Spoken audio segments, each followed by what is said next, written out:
You don't need a perfect credit profile to purchase a home. So that shortens up your time. That's why I love it when you guys see Sean first. So Sean can talk to you and then he comes back to us, has a little group email, and itemizes what needs to be done. It doesn't need to be perfect. Okay. So keep that in mind.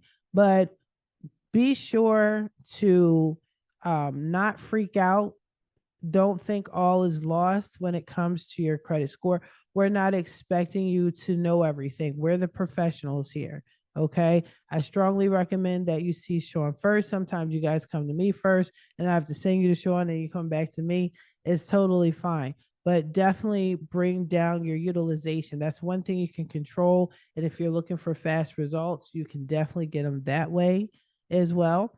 But yeah, furthermore, I just wanted to add my little 2 cents and co-sign to what you already said. But for the most part, hopefully you guys take heed to that, because I think that stops a lot of you guys from applying, and you don't have to stop. Keep going. We got you. Okay. But we'll just wrap this up, you guys.